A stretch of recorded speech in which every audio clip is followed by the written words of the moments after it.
생명을 살리는 7분 오후 찬양 예배를 묵상 기도하심으로 시작하겠습니다.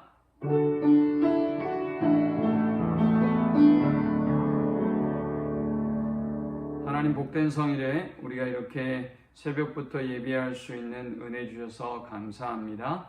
마음과 뜻과 힘을 다해서 주를 높이고 경배하는 시간이 되게 하시고 이 하루를 마감하며 온종일 하나님을 기쁘게 하는 하루, 또 새롭게 주시는 주님의 힘과 용기로 한 주간을 준비하며 승리하는 주의 자녀들 되도록 인도하여 주옵소서.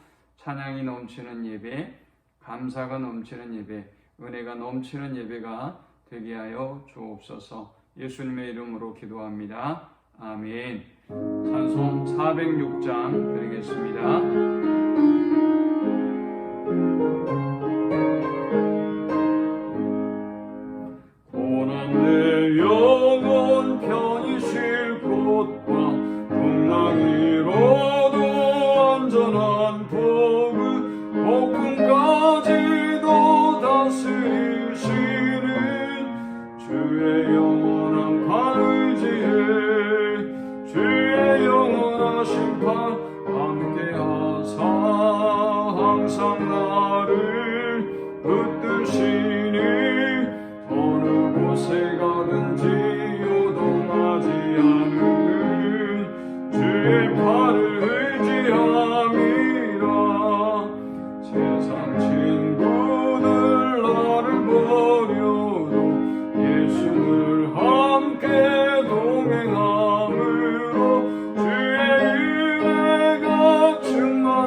항상 나를 붙드시니 어느 곳에 가든지 요동하지 않음은 주의 팔을 의지함이라.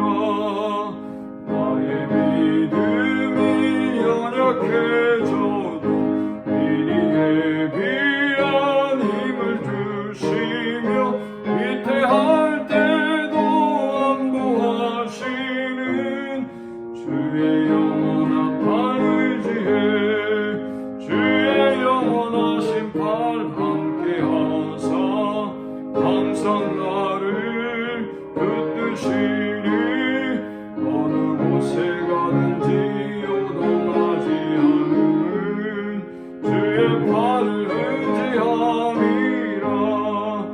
능치 못한 것 주께 없으니 맡기며 나의 모든 짐 대신 지시는 주의 영원한 팔 의지해 주의 영원하신 팔 함께하사 항상 나를 붙드시니 어느 곳에 가든지 요동하지 않음은 주의 팔을 의지하며 시간에 주시는 살아계신 하나님의 말씀은 구약성경 시편 1편의 말씀입니다. 시편 1편 1절부터 6절 끝절까지의 말씀입니다. 복 있는 사람은 악인들의 꾀를 따르지 아니하며 죄인들의 길에 서지 아니하며 오만한 자들의 자리에 앉지 아니하고 오직 여호와의 율법을 즐거워하여 그의 율법을 죄하로 묵상하는도다. 그는 시냇가에 심은 나무가 저를 따라 열매를 맺으며 그 잎사귀가 마르지 아니함 같으니 그가 하는 모든 일이 다 형통하리로다. 악인들은 그렇지 아니하며 오직 바람에 나는 겨와 같도다. 그러므로 악인들은 심판을 견디지 못하며 죄인들이 의인들의 모임에 들지 못하리로다. 무릇 의인들의 길은 여호와께서 인정하시나 악인들의 길은 망하리로다. 아멘.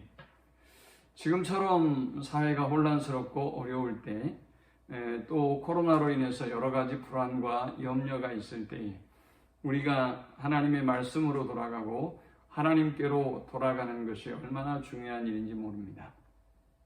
이것은 우리의 신앙의 기본이 되는 것입니다. 오늘 복 있는 사람에 대해서 말씀하면서 복 있는 사람은 악인들의 꾀를 따르지 아니하고 죄인들의 길에 서지 아니하며 오만한 자들의 자리에 앉지 않는다고 했습니다. 복 있는 사람은 오직 여호와의 율법을 즐거워하고 그의 율법을 주야로 묵상한다라고 했습니다. 우리가 왜 하나님의 말씀으로 돌아가야 될까요? 하나님의 말씀으로 돌아가는 것이 왜 우리에게 복된 삶이 되는 것일까요? 오늘 우리는 본문으로 세 가지를 살펴보려고 합니다. 먼저 우리가 하나님의 말씀을 주야로 묵상하고 즐거워해야 하는 이유는 하나님의 그 말씀이 우리를 거룩하게 하기 때문입니다. 거룩함이란 악인들의 꾀를 쫓지 않고 죄인들의 길에 서지 않고 오만한 자의 자리에 앉지 않는 것이라고 1절에서 말씀했습니다. 죄인과 가까이 하지 않는 것입니다. 죄를 용납하지 않는 것입니다. 하나님의 자녀로서 하나님의 자녀다움을 지키는 것, 그것이 거룩입니다. 그런데 이 거룩은 우리가 하나님의 말씀을 가까이 하면 자연스럽게 우리의 삶 속에서 배어 나오는 것입니다. 오늘 우리가 어렵고 힘든 때를 살아가고 있습니다. 그래서 우리가 주변에 많은 소리들, 생각들, 이론들을 들을 수 있습니다. 소위 전문가라고 말하는 사람들이 우리가 나아가야 될 방향과 또 길에 대해서 이야기하고 토론합니다. 그 어떤 상황에서도 하나님의 자녀들은 영원히 변함없는 하나님의 말씀으로 돌아가야 할 것입니다. 이 하나님의 말씀이 우리를 진리로 인도하고 생명으로 인도하고 또 우리를 거룩하게 하기 때문입니다. 하나님의 말씀을 우리가 주야로 묵상하고 즐거워해야 되는 두 번째 이유는 이 하나님의 말씀을 통해서 우리는 큰 위로와 힘을 얻을 수 있기 때문입니다. 시편 119편 50절은 이 말씀은 나의 곤란 중의 위로라 주의 말씀이 나를 살리셨음이니이다 했습니다. 우리는 인생을 살면서 수없이 많은 어려움을 당하게 됩니다. 그런데 이 말씀을 사랑하는 사람은 이 인생의 위기와 낭떠러지 같은 곳에서 다시 일어서는 것입니다. 어떤 절망도 딛고 일어설 수 있는 힘과 용기가 생기는 것입니다. 하나님의 말씀이 그를 위로하고 새롭게 하며 그를 살리기 때문입니다. 오늘 힘들고 어려운 때에 더구나 사람을 만날 수 없고 사람의 위로를 기대하기 힘든 이때 하나님의 말씀을 통해서 위로를 얻고 살리심을 얻는 우리 모두가 될 수 있기를 축원합니다. 세 번째, 이 하나님의 말씀은 우리에게 지혜를 줍니다.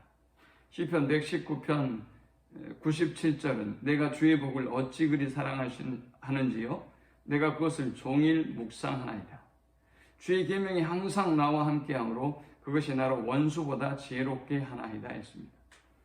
우리가 하나님의 말씀을 가까이 하고 즐거워하고 주야로 묵상하면 이 말씀이 우리를 지혜롭게 하는 것입니다. 노인의 지혜보다 우리를 승하게 하며 또한 원수보다 더 지혜롭게 합니다.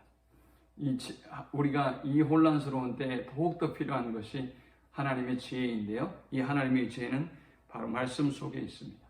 우리 모든 성도들이 힘들고 어려운 시대일수록 말씀을 더욱더 가까이 하고 즐거워하고 묵상해서 승리하는 우리 모두가 되기를 축원합니다. 코로나 시대에 많은 분들이 성경을 읽고 있고 또 필사하는 이야기들 또 모습들을 많이 봅니다. 하나님의 말씀을 통해서 큰 지혜를 얻고 또 위로를 얻고 거룩해지는 주의 자녀들이 되기를 축원합니다. 하나님 감사합니다. 귀한 주일 찬양 예배로 하나님 앞에 영광 돌립니다. 하나님의 존전을 사모하고 또 하나님을 높이고 경외하는 마음으로 하나님을 경배하며 예배했습니다. 우리 예배를 받으시고 새로운 한 주간 주님 주시는 능력과 힘으로 승리하게 하여 주옵소서. 말씀을 가까이 하고 즐거워하며 주야로 묵상함으로 하나님의 말씀이 주는 능력을 경험하고 누리게 하여 주옵소서. 예수님의 이름으로 기도합니다. 아멘. 지금은 우리 주 예수 그리스도의 크신 은혜와 성부 하나님의 극진한 사랑과 성령의 인도 보호 교통 축복하시며 하나님의 말씀을 즐거워하고 하나님의 말씀을 주야로 묵상함으로 말씀이 주시는 지혜와 능력과 위로를 힘입고 말씀을 통하여 거룩게 되어 하나님의 뜻대로 승리하는 삶을 살기를 소망하는 모든 성도들의 머리 위에 또 새로운 한 주간 위에 이제부터 영원토록 함께 있을지어다. 아멘.